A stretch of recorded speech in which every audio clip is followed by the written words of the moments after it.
On a parlé des émotions de Jésus, comment il réagissait, comment les gens réagissaient à Jésus.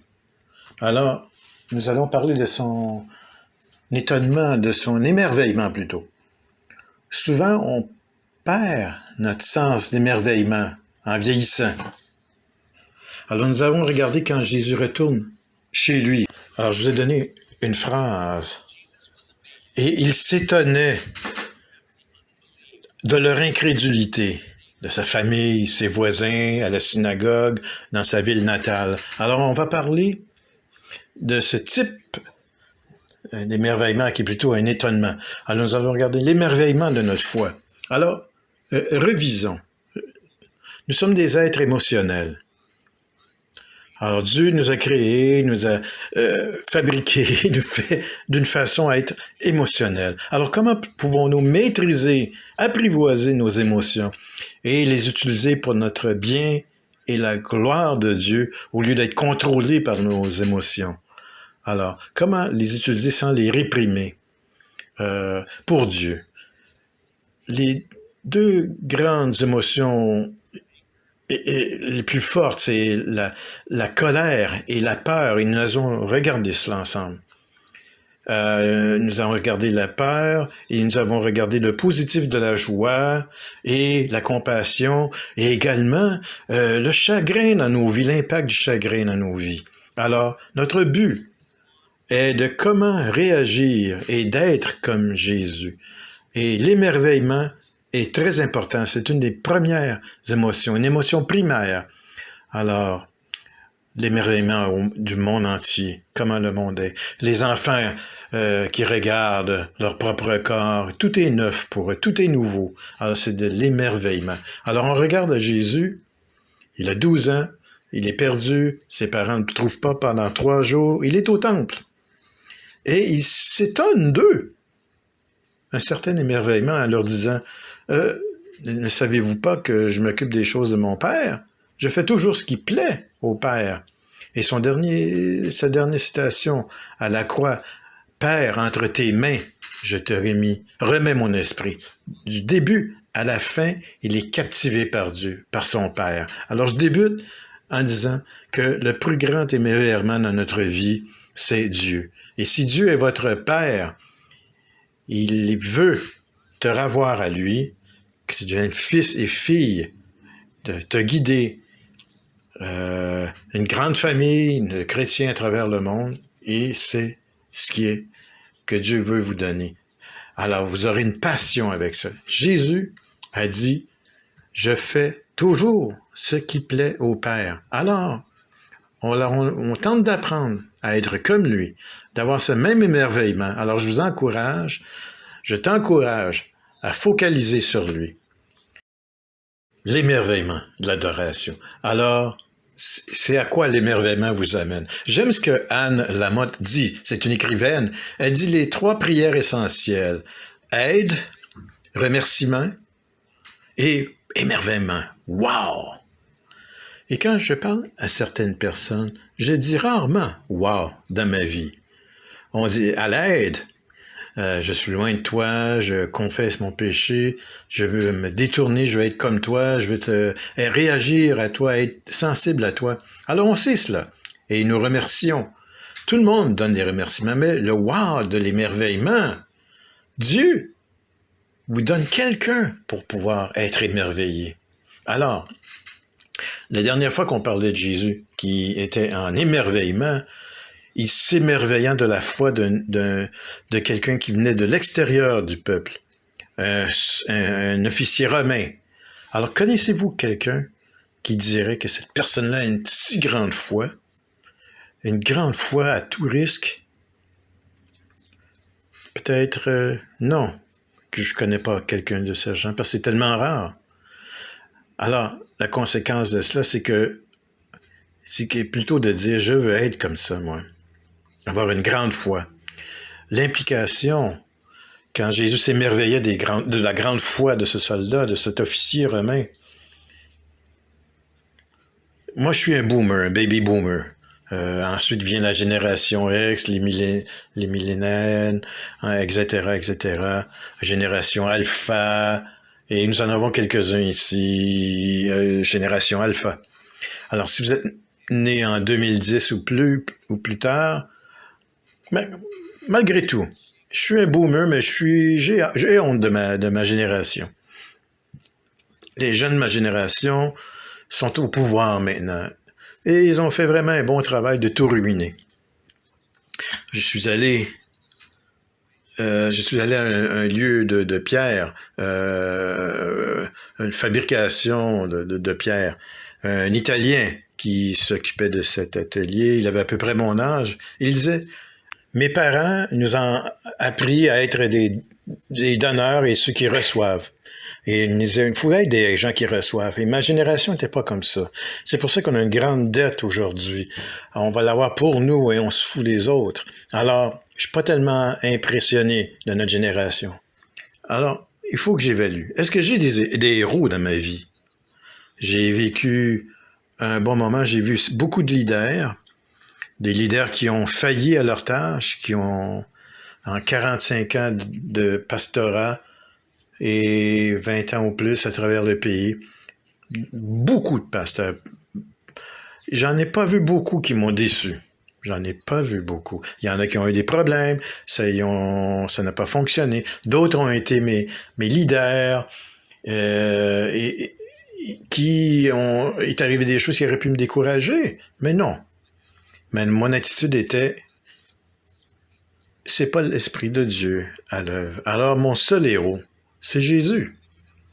Alors, si vous n'avez pas de héros et que vous êtes déçus, et scandalisés que si vos parents vous ont déçus, remettez-vous à Jésus. L'apôtre Paul disait, imitez-moi comme moi j'imite le Christ.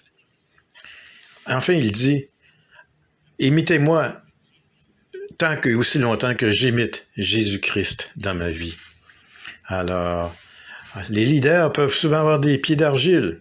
Alors, qu'est-ce qu'il en prend pour vous, pour toi, de décider d'imiter Christ? Alors, je vous encourage d'avoir ce héros. Si vous n'en trouvez pas dans votre culture des héros, alors n'oubliez pas, Jésus est le héros type. Alors, Matthieu, Marc, Luc et Jean, les 4 évangiles, je les lis à chaque jour. Et quand j'arrive à la fin de Jean, je retourne à Matthieu, je fais cela depuis des années, parce que je veux ressembler à Jésus-Christ et j'aimerais voir ce qu'il fait, ce qu'il ferait. Il est mon héros. Alors, si vous n'avez pas d'héros, comme dans ma génération, pour laquelle je ne suis pas épaté, soyez contre-culture. Cherchez le héros parfait. Alors, il faut répondre, réagir comme Jésus. Parce que de plus en plus, je veux vous amener vers lui, de vivre comme lui. Je l'ai étudié pour plusieurs décennies et je ne trouvais rien qui ne va pas avec Jésus. Il n'y a rien au sujet de Jésus qui ne fait pas mon affaire. Et il est un serviteur qui a souffert, il est un serviteur leader et s'est sacrifié pour nous de façon inconditionnelle, pour nous, il a du courage. Jésus a tout cela. Et je vous lance un défi de le prendre comme leader dans votre vie, d'être comme lui. Alors, retournons à l'émerveillement. Notre réaction face à des aspects de la vie d'une complexité ou d'une beauté stupéfiante que nous ne pouvons pas comprendre, mais que nous pouvons apprécier, savourer et même commencer à adorer. Alors, c'est ça l'émerveillement. Ah, quel émerveillement! Et Dieu vous donne quelqu'un à adorer. Dieu, tu as fait cela, t'es comme ça. Et t'es plus grand que tout cela.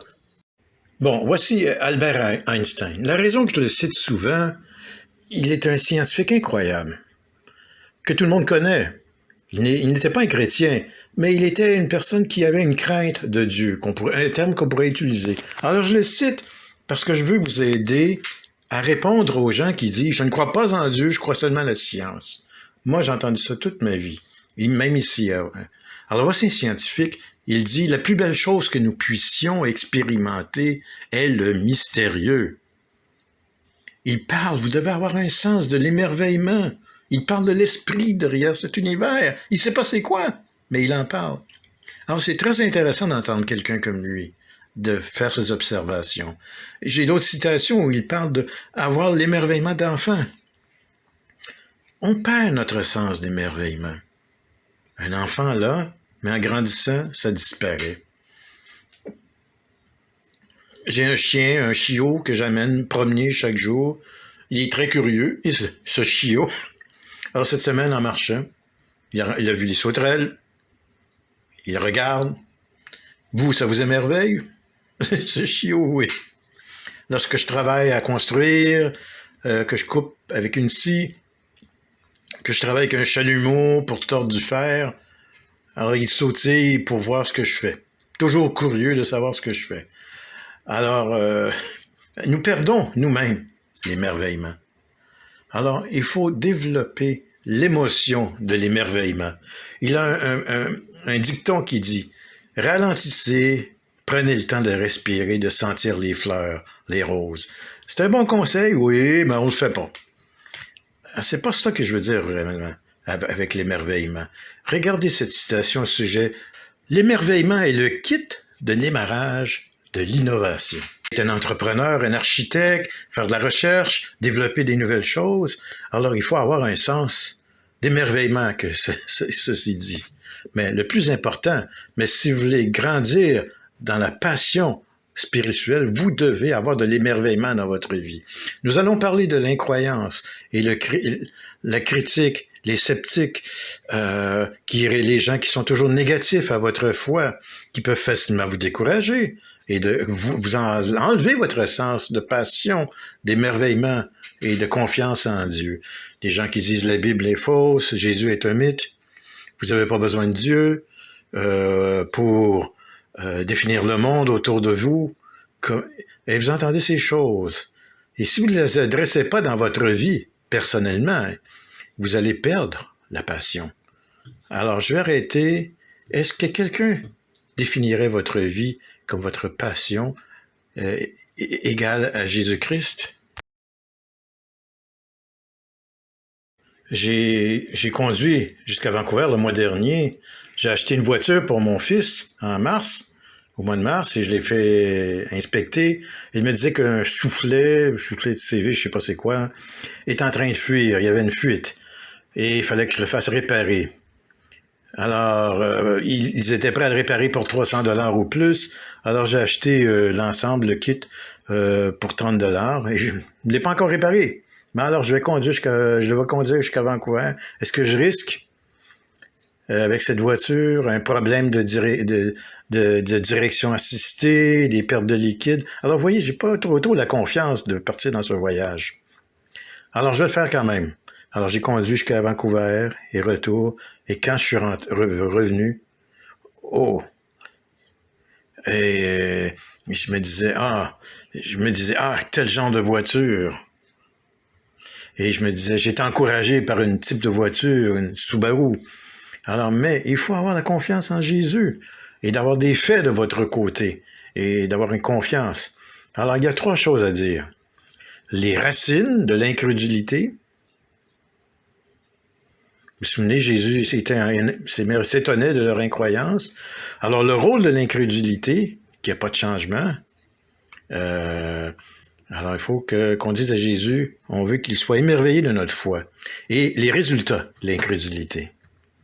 Alors, allons vers Marc, dans les Écritures, Marc 6. Alors, allez-y sur votre téléphone ou dans votre Bible. Cette même histoire se retrouve dans Matthieu, Marc et Luc, et j'ai choisi la plus courte, celle de Marc, dans le chapitre 6. Verset 1. Dans Marc 6, Jésus partit de là, de ce pays, il se rendit dans sa patrie, sa ville. Ses disciples le suivirent. Quand le sabbat fut venu, il se mit à enseigner dans la synagogue, et beaucoup de gens qui l'entendirent étaient étonnés, et disaient, d'où lui viennent toutes ces choses? Quelle est cette sagesse qui lui a été donnée? Et comment de tels miracles se font-ils par sa main? Alors, ils se moquaient de lui. N'est-ce pas le charpentier, le fils de Marie, le frère de Jacques, de Jose, de Jude et de Simon? Et ses sœurs ne sont-elles pas parmi nous, ici? Et il avait une grande famille, qu'il avait 6 personnes. Et ils étaient très offusqués. Et ils étaient pour eux une occasion de chute. Ils ne croyaient pas en lui. Mais Jésus leur dit, un prophète n'est méprisé que dans sa patrie, dans sa ville, parmi ses parents et dans sa maison. Et à cause de cette incroyance, il n'a pas fait beaucoup de miracles, si n'est qu'il imposa les mains à quelques malades et les guérit. Et il s'étonnait de leur incrédulité. Et il n'en revenait pas. Ceci est la parole de Dieu pour nous aujourd'hui. Alors, Matthieu, Marc et Luc sont appelés des évangiles synoptiques. Je ne sais pas si vous êtes familier avec ce terme. C'est fait à partir de deux termes grecs, syn, S-Y-N, qui veut dire ensemble, et coptique, qui veut dire pour voir, optique pour voir. Alors, comme témoin d'un accident, par exemple, il y a différents témoins. Alors, ils voient la même chose, mais ils ont des perspectives différentes sur l'événement. Alors, Marc, chacun a leur histoire, un résumé. Et Matthieu et Luc ont des histoires un peu plus longues, des versions plus longues. Bon, créons la scène. Jésus retourne chez lui. Il voyage, il revient, il fait des miracles, il arrive à Jérusalem, différents endroits. Il arrive chez lui. Et la famille est arrivée pour le ramener à la maison, parce qu'il le considère un peu fou. Il veut le ramener à l'atelier. Sa famille ne croit pas tellement en lui, hein. Alors, c'est quelque chose d'important à savoir dans cette histoire. Alors, il revient à la maison. Hey, les voisins disent, où t'étais? On a entendu parler de toi, des choses que tu fais. Qu'est-ce que t'as fait? Comme il était la coutume. Et il se disait, comme il était de coutume pour lui, il est allé à la synagogue. Il est allé enseigner à la synagogue. 30 ans. Il a 30 ans. C'est son église locale, si vous voulez le mettre de cette façon. Et pendant l'horaire du service, et ils avaient différentes lectures planifiées. Alors, ils l'ont invité Jésus à lire un des passages. Alors, habituellement, la personne lirait, et ensuite une personne parlerait, et lui irait s'asseoir. Non, Jésus parle.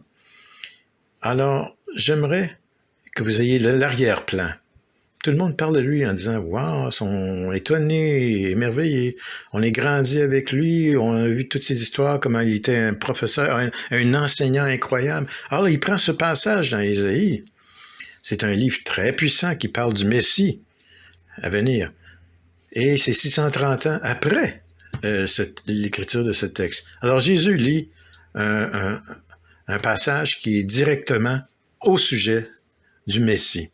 Alors, si vous connaissez l'histoire juive, Dieu avait promis, même depuis Genèse, que quelqu'un viendrait pour les secourir et les libérer.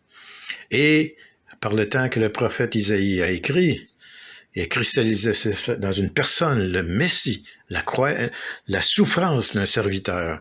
C'était l'espérance de ce Messie. Et tout le monde dans cette synagogue comprenait très clairement qu'un jour, le Messie viendra. Et c'est le passage que Jésus lit, un passage d'Ésaïe. Alors, ils ne savent pas qu'il va leur lâcher une bombe. Alors, il va dire, aujourd'hui, cette parole est accomplie parmi vous. Ce dont vous avez rêvé et espéré de vous libérer, que les Romains seront éliminés, ça vient d'arriver. C'est fait. Dans cette pièce, c'est annoncé, c'est fait aujourd'hui. Alors, on voit ce qui se passe quand on nous annonce des nouvelles vérités, des nouvelles perceptions, et tout à coup, quelque chose de nouveau arrive, le choc. Et c'est ce que Jésus fait. Vous savez, ça me rappelle, et je veux vous rappeler, et vous aussi, toi aussi, que Dieu peut-être veut te dire qu'aujourd'hui, c'est la journée que je te parle. Quand j'avais 18 ans, je m'éloignais de Dieu, m'éloignais de mon Père, beaucoup de choses. J'étais allé à une retraite, et quiconque était celui qui allait parler, je savais pas c'était qui, je le connaissais pas. Et pendant qu'il parlait, je me sentais que Dieu me disait, aujourd'hui je te parle. Et je sentais que Dieu me disait cela. Il faut que tu arrêtes d'être rebelle, et sinon, va-t'en de ton propre chemin, mais aujourd'hui tu vas faire une décision. Et c'était très clair pour moi. Personne ne sait que ceci se passe dans ma tête, dans mon cœur. Mais à la fin de l'école, j'ai dit, Dieu, je me sauverai plus de toi, m'éloignerai plus de toi, je ne serai plus entêté. Dieu, je rends ma vie à toi. Et c'est ce qui s'est passé. Et c'est ce qui peut se passer quand moi je parle ou quiconque parle, que Dieu peut vous parler dans votre cœur. Et je vous encourage à dire oui Seigneur, oui Seigneur. Et c'est ce que Jésus a fait. Il a dit, ceci est votre journée aujourd'hui. Alors, les racines de l'incrédulité. Regardons cela en premier. Alors, ils ont une religion vraiment serrée, très bien ficelée, bien organisée. Ils ont des manières de faire. Ils vont à Jérusalem pour les festivals, sacrifices, aux synagogues tous les sabbats. Alors, leur vie est bien ordonnée par la religion. Mais ils ne sont pas ouverts quand le Messie vient. Alors, c'est un choc, n'est-ce pas? C'est leur rêve pour des siècles et des siècles, passer de génération à génération, de père à fils, de famille complète. Le Messie arrive et ils peuvent pas comprendre ça, accepter ça. Ça marche pas pour eux. Parce que Jésus est complètement différent de ce qu'ils pouvaient s'imaginer. Je me souviens de Sainte Vine. Il y en a que vous connaissez. Elle est mariée maintenant. Elle a marié des enfants. Elle vient originaire de ci. Elle est avec Andy, font partie de culture d'église à Calgary. Elle m'a écrit à un moment donné. Elle dit, c'est pas réaliste que ces pécheurs, quand Jésus parle aux pécheurs et qu'il dit de le suivre, ils ont quitté leur travail pour suivre Jésus. Paul, c'est difficile, c'est pas raisonnable, ça. Alors je lui ai écrit, oui, c'est vrai. Si j'avais écrit cela à toi, t'aurais ri, t'aurais dit non. Mais Jésus n'est pas comme tout le monde. À la fin de l'année 12, Stephen a dit, je vais suivre. Stephen a dit, je vais suivre Jésus. Alors Jésus est venu à ses gens, à sa famille, des amis, à la synagogue, et il dit, aujourd'hui, ceci est fait, accompli, réalisé. Qu'est-ce qui aurait dû se passer? Parlons-en.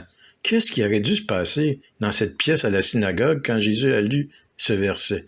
Premièrement, sa famille aurait dû se lever et dire, oui, absolument, on l'a vu depuis qu'il est enfant. Préoccupation avec Dieu, le Père. Nous l'avons réalisé que Dieu lui a donné pouvoir. Il est un enseignant. Il est le Messie. Et nous le suivons. Nous sommes d'accord. Mais ils n'ont pas fait ça. Les voisins auraient dû dire la même chose. Et les membres de la synagogue auraient dû dire la même chose également. Mais personne ne l'a fait. Alors, la racine de l'incroyance, c'est d'avoir un système et on est enfermé dans l'incrédulité. On n'en sort pas. Je me souviens à Vancouver où j'ai livré quelque chose à une personne, un produit que la compagnie Mafan qu'elle avait produit. Et la dame était hollandaise, âgée. Elle a vécu la guerre, la Seconde Guerre. Et elle disait, de ce que j'ai vu pendant la Deuxième Guerre mondiale, je ne peux jamais croire en Dieu. Alors j'ai respecté son opinion, mais j'aurais pu lui dire, si tu avais lu l'histoire de Corrie ten Boom, également une Hollandaise, une jeune femme, alors son père et sa sœur ont été tués dans un camp de concentration, et elle était très radicale, elle suivait vraiment le Seigneur. Alors on voit, une était ouverte, avait la foi, et l'autre, incroyance, incrédulité. Alors je vous encourage, ouvrez vos vies au fait que Jésus est celui que Dieu a envoyé, le Messie, et vous pouvez lui appartenir. Anne m'a écrit hier, et elle me disait, j'ai une amie, elle ne cesse de me confronter. As-tu des livres que je peux lui recommander et de lire ensemble avec elle? Alors, je lui ai recommandé un livre de Rebecca McLaughlin, le docteur Rebecca McLaughlin, une femme incroyable, une penseur incroyable. Et son livre s'intitule « Confronter le christianisme ». Et j'ai dit, ah, c'est ça. Et elle a également un autre livre qui vient de sortir, que j'ai pas lu encore, sur les enjeux, qui dit que qu'on peut pas accepter le christianisme. Rebecca McLaughlin. Alors, ce que vous encourage, si vous avez des doutes, c'est bon de faire face à vos peurs, de faire face à vos doutes, de les affronter. Parce que si on a des doutes, et s'ils nous affligent, on perd la confiance, on perd la passion. Alors, il faut les faire face et les résoudre.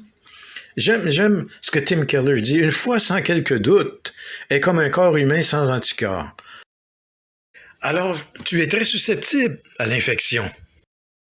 Quand on parle d'incrédulité, on ne parle pas de doutes qui vous font chercher et dans un désir de comprendre, mais plutôt l'incroyance au fait et qu'on n'ouvre pas notre esprit à découvrir et d'y répondre.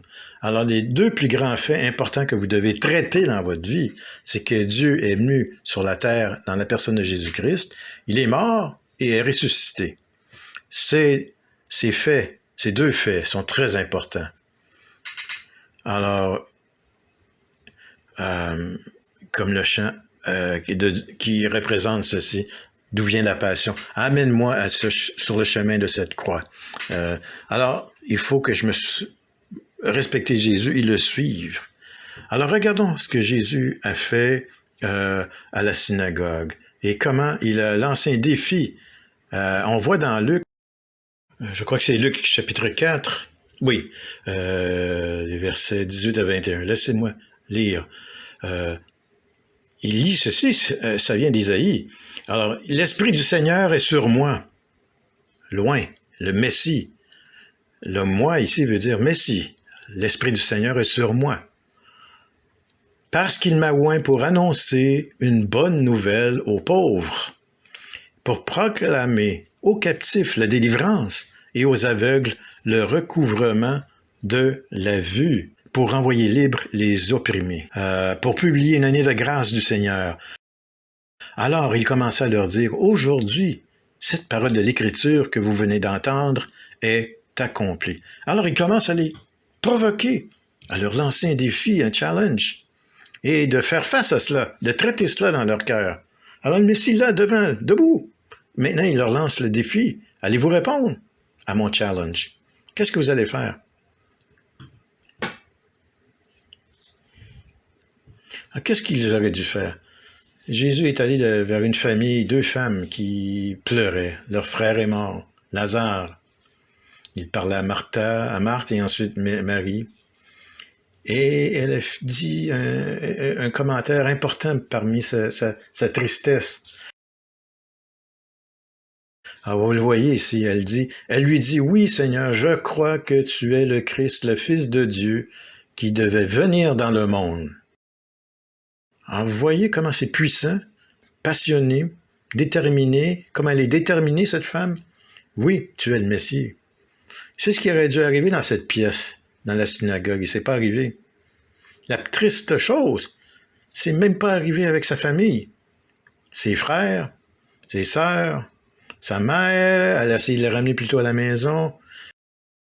Je veux vous encourager, t'encourager. Si tu veux vivre pour Jésus, les gens autour de toi, même la famille, des amis, peuvent se moquer et te descendre et être très en désaccord avec toi, sans regarder les faits. Alors il faut dire, il faut que je me tienne pour Jésus, pour ce que je crois en lui.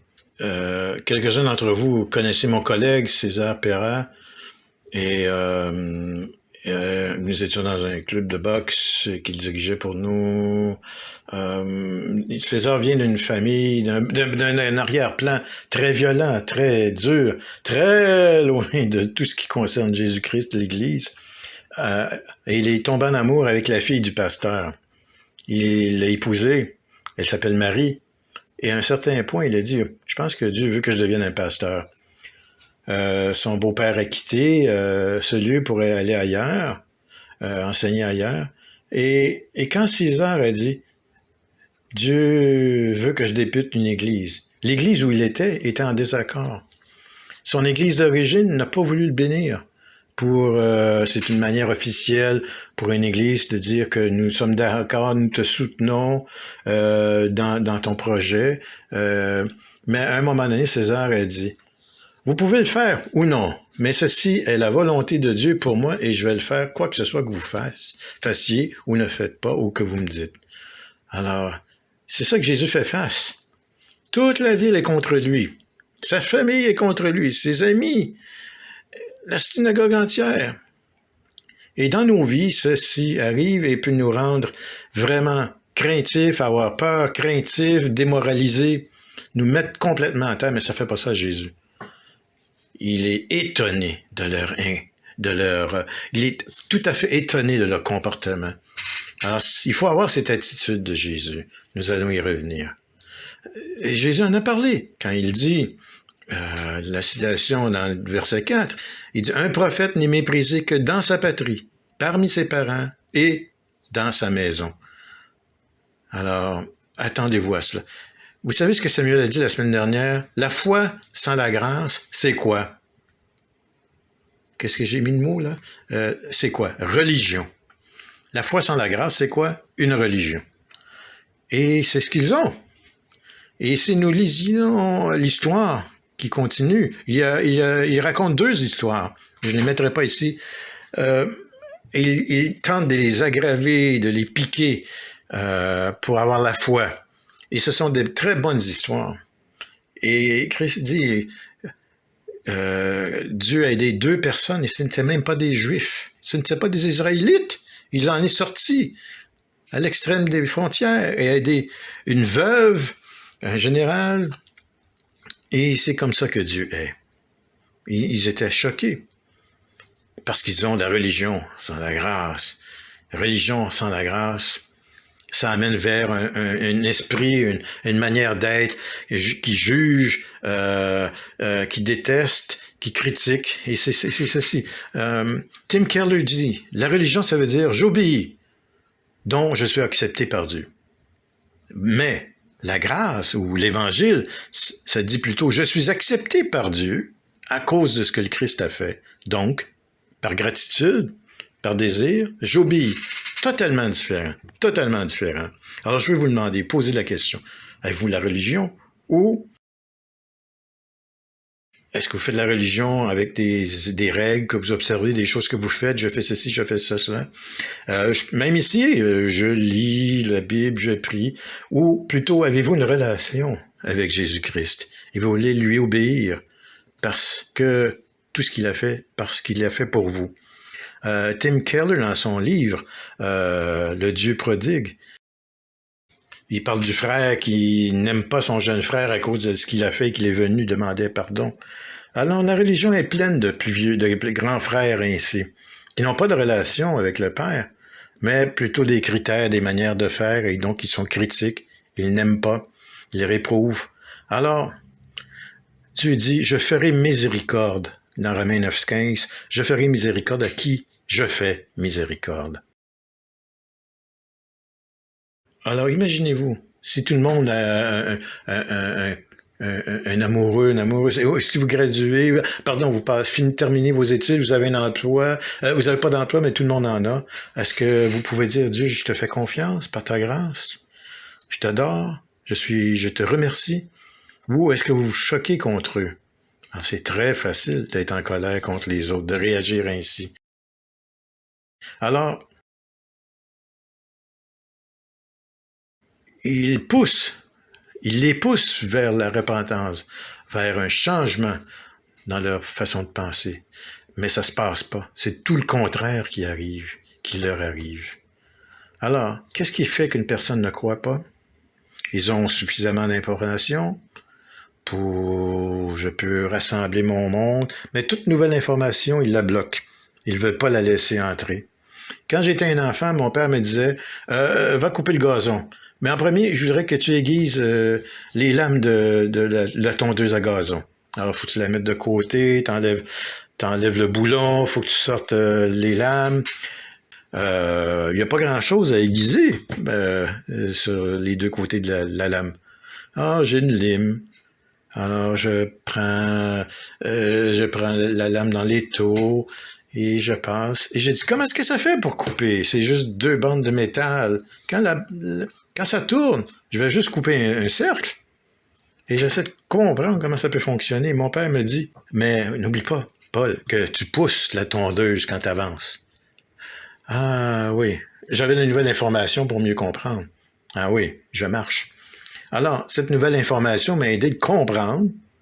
Et ces gens-là, lorsqu'ils ont eu la nouvelle information que Jésus est le Messie, ils ont réagi, ils pouvaient pas... Non, ça marchait pas pour eux, ça n'a pas marché. Alors, je comprends parce que j'ai été ici longtemps. Mais quand les nouvelles personnes viennent ici, ce que vous rencontrez à l'université ou dans votre monde, dans votre quotidien, on n'a pas besoin de Dieu, on a de la science. J'aime ce que Francis Collins dit. La science est le seul moyen fiable de comprendre le monde naturel et ses outils lorsqu'ils sont correctement utilisés. Peuvent générer des connaissances profondes sur l'existence matérielle. Mais la science est impuissante pour répondre à des questions telles que « Pourquoi l'univers a-t-il vu le jour ?» ou « Quel est le sens de l'existence humaine ?» ou encore « Que se passe-t-il après notre mort ?» Et regardez ce que N.T. Wright dit. Chaque vision du monde répond à 4 questions fondamentales. Le christianisme y répond. Et le christianisme y répond mieux que n'importe quelle idéologie, point de vue ou religion, ou quoi que ce soit. Vous pouvez faire votre propre recherche. Alors, premièrement, allez chercher les faits. Soyez confiants. Ayez de la passion. Alors, premièrement, la réalité et le rôle de l'incrédulité. Dans la vie d'une personne, c'est qu'une personne commence à dire « Non, Seigneur ». Pierre était comme ça. Elle dit la même chose à Jésus dans Actes. Vous avez l'histoire. Il a une vision, un mouton, des Juifs, la viande que des Juifs ne doivent pas manger. Et la voix dit « Mange, Pierre, mange, Pierre ». Et il dit « Non, Seigneur ». Et ces deux paroles ne vont pas ensemble. Le non ne va pas avec Dieu. On ne peut pas dire non Dieu, non Seigneur. Alors, Dieu voulait l'enseigner. Il lui a enseigné. N'appelle pas bon ce que je dis qui est bon. Mais ce n'est pas au sujet de la nourriture, c'est au sujet de personne. Et il doit réaliser que Dieu est ouvert à tout le monde, pas seulement les Juifs. Et Pierre devait changer son attitude, devait changer son incrédulité. Alors, les gens ne veulent pas changer. Jim Cymbala dit « L'incrédulité aime peindre le tableau le plus sombre qu'elle peut. » Je réussirai jamais, ça va toujours aller mal, je serai pas capable. La Bible dit, on s'approche vers Dieu, qu'on suit le chemin, mais il n'y a pas d'endroit où on reste, où on ne bouge pas. On grandit avec passion, et où vous vous éloignez.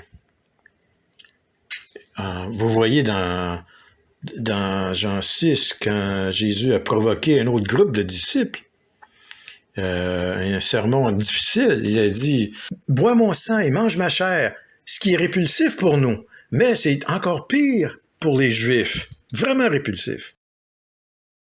Et il dit « Vous devez absorber, de vivre ma vie, vous laisser être votre tout », mais ils ont été offensés, et c'est difficile à comprendre. Comment est-ce que quelqu'un pourrait accepter ça? Et il y a quelques versets plus tard, beaucoup de ses disciples l'abandonnent.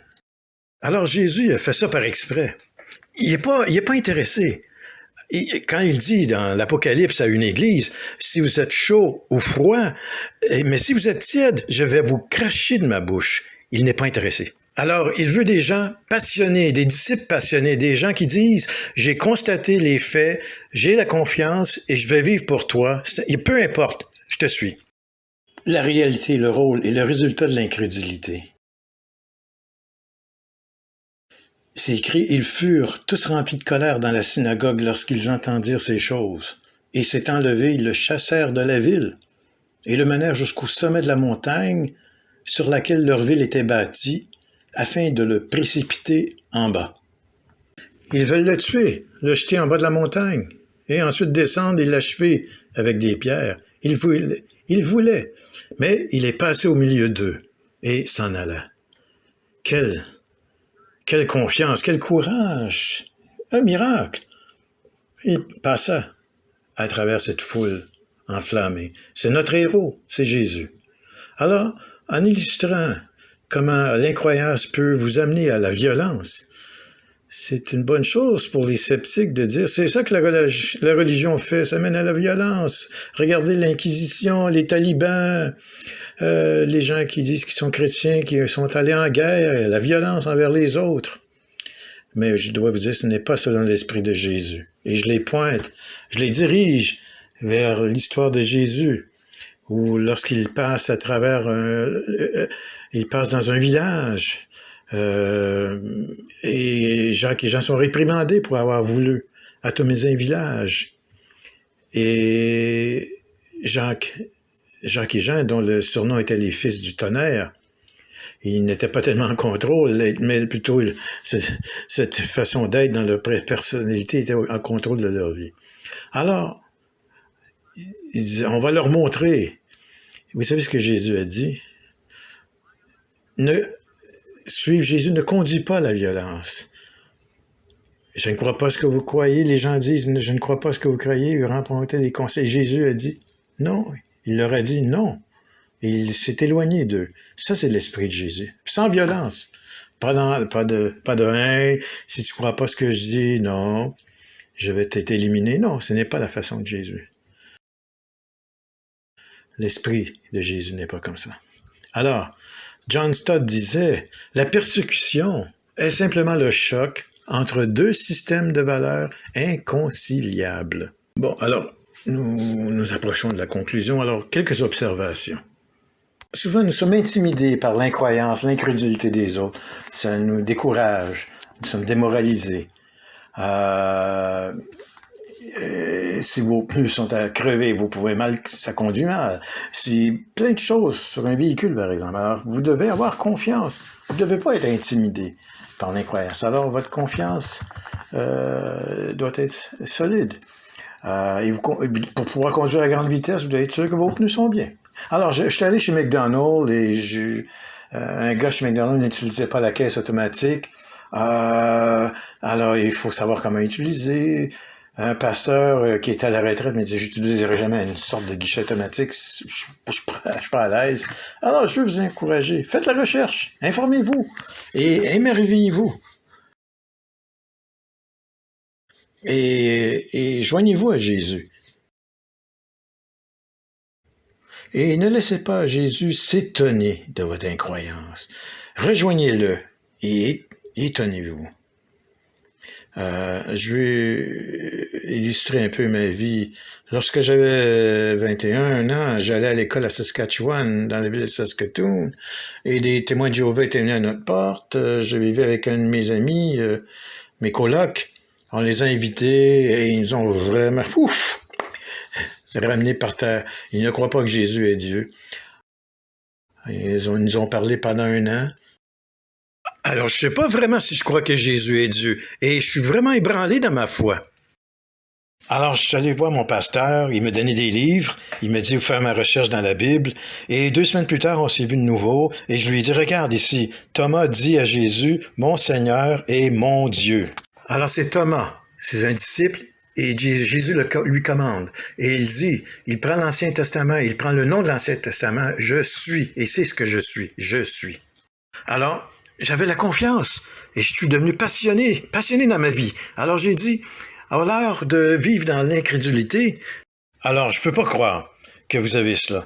Alors soyez passionné et faites la recherche. Et je vais vous parler du principe de boucle d'or. Je le mets ici. Alors, le principe du boucle d'or, c'est l'histoire d'enfant que je racontais à mes enfants.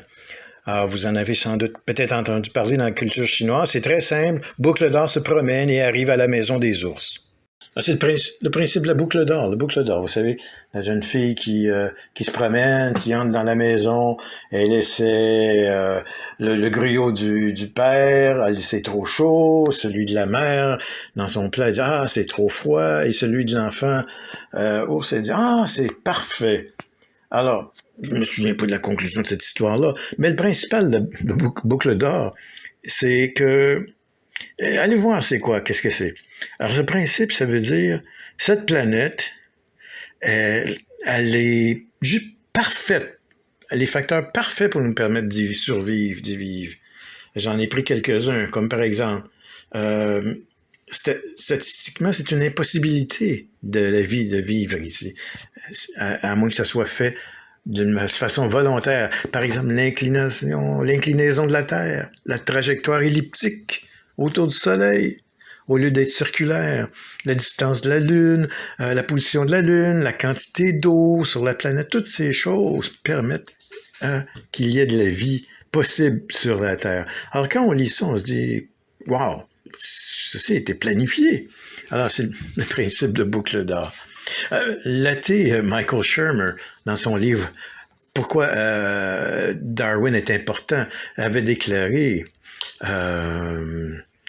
et il dit « La déduction de la conception vient naturellement. La raison pour laquelle les gens pensent qu'un créateur a créé le monde est parce qu'il semble avoir été conçu. Mais il est conçu. Il y a une conception. Et ceci vous amène de la confiance, augmente votre passion et vous amène à vivre sincèrement pour Dieu. » Alors, Charles Spurgeon disait, qui s'enligne avec un chant qu'on a eu, « Qui peut s'étonner de quoi que ce soit, quand il s'est déjà étonné de la crèche et de la croix. » Alors, que restait-il de merveilleux après avoir vu le Sauveur? voir Jésus. C'est là que l'émerveillement t'amène. Alors tu peux débuter à t'étonner de l'incrédulité. Alors mettons en pratique. Admettez la foi. Un homme avait dit à Jésus, je crois, mais aide-moi dans mon incroyance. Et c'était suffisant. Ah, fais grandir ma foi, Seigneur. Finalement, accepte le mépris. Jésus a ceci, les apôtres ont eu cela. Vous devez vous tenir et dire quelle est où est votre foi, en qui vous croyez. Et alors, soyez émerveillés. Ne vous inquiétez pas. Ne vous inquiétez pas. On peut, si vous ne pouvez pas croire devant des preuves incroyables devant Jésus, de ce Dieu, alors vous pouvez vivre pour lui et avec lui. Laissez-moi vous donner un temps de prier pour vous-même, de dire à Jésus ce qu'il a dit à vous. J'ai pas de passion, Seigneur. Je suis moche, plate. Jésus est mon héros, par contre. Et je réalise que quelque chose ne va pas. Et j'ai besoin de mettre les choses en règle avec toi, Seigneur Dieu. Alors, Dieu, donne-nous la compétence, la confiance que Jésus avait, qu'il soit même dans cette ville où tout le monde l'a rejeté, même dans la synagogue. Mais ça ne l'a pas arrêté. Et amène-nous à ne rien laisser nous arrêter. Encourage les étudiants, tous ceux qui sont ici, qui viennent de différents pays, les Chinois à travers le Canada, tous ceux qui viennent d'ailleurs. Donne-nous une passion pour Jésus parce qu'il est mort pour nous. En ton nom. Amen.